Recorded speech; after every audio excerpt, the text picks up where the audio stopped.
Bir күнү Казакстан тууралуу, Казакстандын тарих тууралуу кызыктуу акпараттарга тап болдум.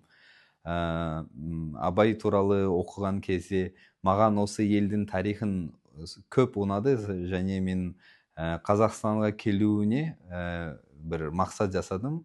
Бир окууга түсүүнү бир ниет кылдым және Казакстанга келдим. Казакстандагы маган эң унайтын нерсе ол мени жылы кабылдады Казакстанда.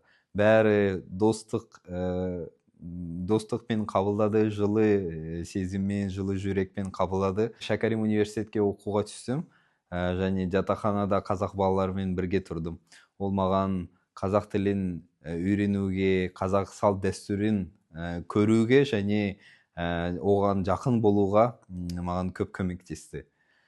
Содан кейін ең басты мақсат Шәкәримге университетке оқуға түскеннен кейін маған қазақ тілін жақсырақ үйрену және оның бай әдебиетін бір меңгеру және оны бір күні аудармашы ретінде өз ұлтыма таныстыру болған. Сол байқадым мен, что қазақ тілінің байлығы өте керемет деңгейде. Себебі әлемде аз тілдер осындай көп сөздік қор жақсы, әдебиет бай екен. Сол қазақ тілі де олардан бірі. Сол мен қазақ тілін қазір үйреніп жүрмін және маған оның үндестік заң өте оңайды. Мысал, адам сөйлеген кезде байқайды, әрине қандай керемет тіл екен, қалай жұмсақ, айтылуы жұмсақ екен. Кейбір тілдер өте қиын болады, олардың сөздердің дыбыстарды, дауыстарды айту.